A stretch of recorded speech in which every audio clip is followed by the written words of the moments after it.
Okay, I'm gonna go. I think I just want to like talk to somebody, but you guys aren't actually there. It's my camera. I'm talking to my camera. Cool.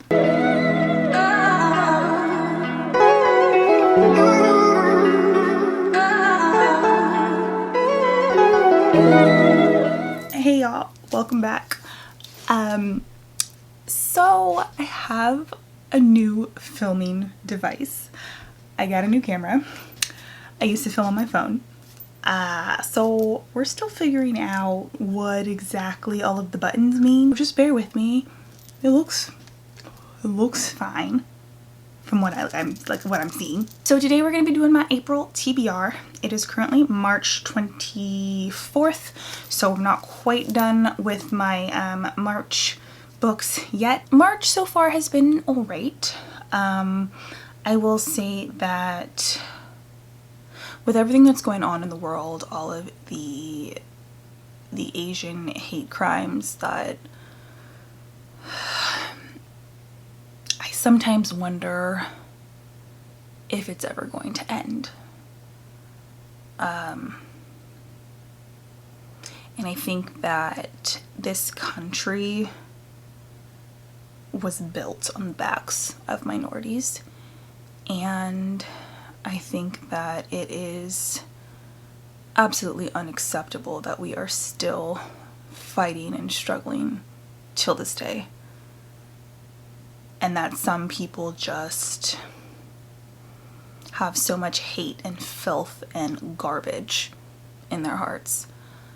I will always stand with minorities. I clearly am a minority.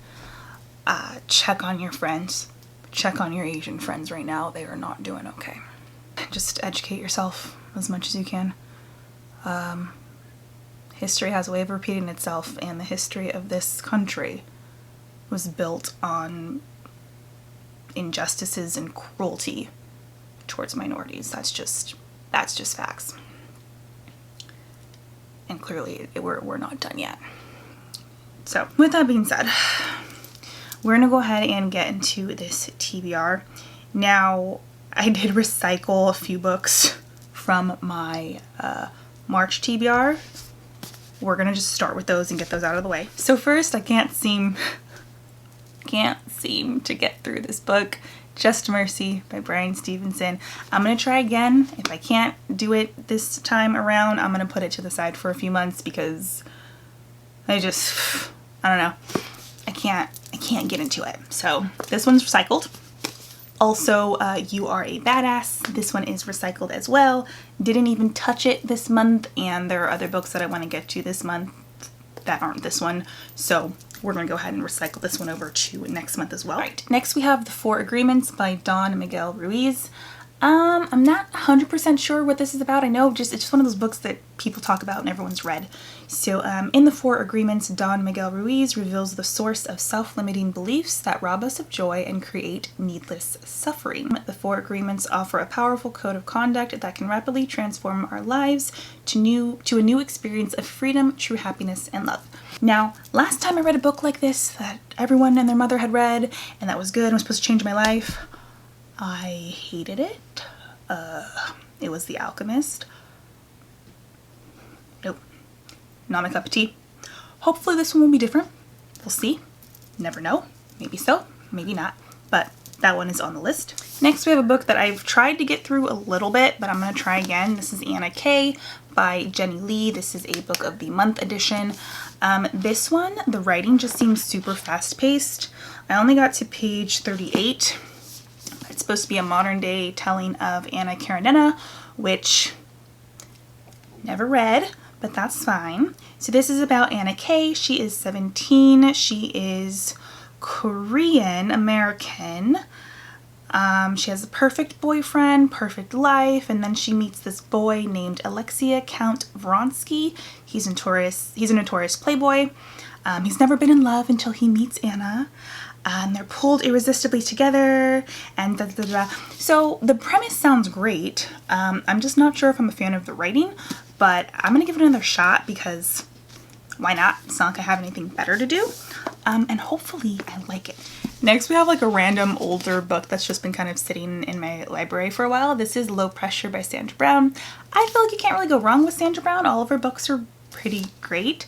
They all happen the same. Like there's a man and there's a woman and there's a mystery. And then they come together and then some great secrets revealed and then they come back to, like it's all the same. But I need some consistency and stability in my life right now. I need something familiar. I'm sick of all the change. Too many things are happening in my personal life and it's driving me mad. It's driving me absolutely mad. So this is gonna be like, oh, okay. It's like a warm place to rest my head, right? So this is about, let's see, Bellamy Liston. She was only 12 years old when her older sister Susan was killed. 18 years later, Bellamy has written a sensational best-selling novel based on Susan's murder. Yeah, if my sister was killed when I would not write a book about it. That would not be like something that I would think to do, but you know what? To each their own, that's fine. So she published the book under a pseudonym to protect her family from unwanted publicity, but it looks like a reporter discovered the pseudonym and now her identity is exposed along with the family scandal. And then Bellamy becomes the target of an unnamed assailant who either wants the truth about Susan's murder to remain unknown or is determined to get vengeance for a man wrongfully accused and punished. So Bellamy has a stalker. And, oh, here it is. Here's the man. And, just kidding. There's no new man. Well, it's her boyfriend, Dent. His name is Dent, like a dent in a car. His name is Dent Carter. Okay, anyways. I'm excited about this one. Next, we have a psychological thriller. This is Into the Water by Paula Hawkins, same author of The Girl on the Train. The Girl on the Train, I did like the book, but the book was so slow to me. I think partially because I watched the movie first, which I knew better, but I watched the movie first. A single mother turns up dead at the bottom of the river that runs through town. Earlier in the summer, a vulnerable teenage girl met the same fate. They are not the first women lost to these dark waters, but their deaths disturb the river and its history, dredging up secrets long submerged. So it says Paula Hawkins delivers an urgent, twisting, deeply satisfying read that hinges on the deceptiveness of emotion and memory, as well as the devastating ways that the past can reach. Okay, psychological thriller. I'm interested to see if I like her writing. I think I read another book by her, The Woman in Cabin 10, which that one I liked. I liked that one, so we'll see. Next, we have The Knockout Queen, another book of the month. This is by Rufi Thorpe. And this one is about Bunny Lambert. She is the popular girl at school. And then Michael, who is kind of it doesn't say loner, but he says he has a ponytail down his back and a septum piercing, and he's kind of poor. So Michael's caught smoking in Bunny's side yard, and they basically just kind of build this unconventional friendship. Yeah, so they create this like great friendship outside of school. While they're in school, they run in completely different circles, so it just kind of delves into that, which I think is pretty cool. I haven't read anything like this before, so exciting stuff. And we have two more. They are romances. The first one is The Time Traveler's Wife by Audrey Niffenegger. I don't know if that's how you say it. It's kind of a fun last name.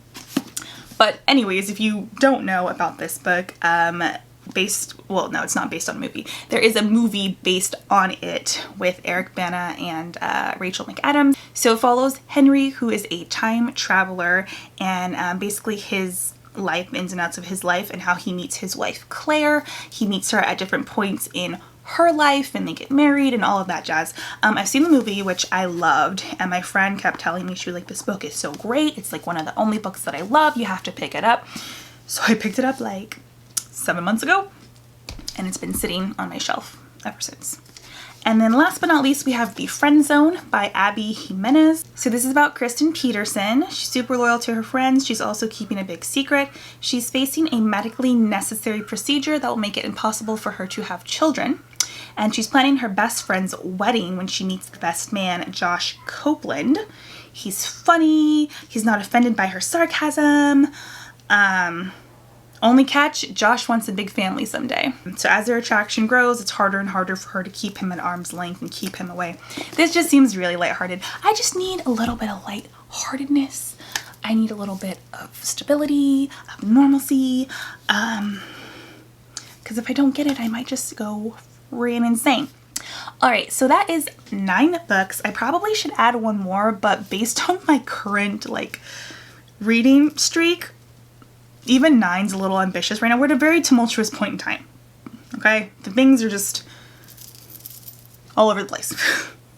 So, yeah, let me know what you guys are gonna be reading in April. Are you guys doing okay? Are you struggling? Are you losing your mind? Because I am. It's fine, it's fine, it's fine. Do you guys like my makeup? I was gonna film me doing this, but I wanted to watch YouTube instead, so I watched YouTube while I did my makeup. And I used the Natasha Denona Metropolis palette. Superb. Okay, well, thanks for watching. I appreciate every single one of you, all 130 of you. Okay, I'm done. Don't forget to like, comment, and subscribe. See you in the next video. Bye! She's a Mona Lisa. Everyone's lining up to see her. She's a Mona Lisa.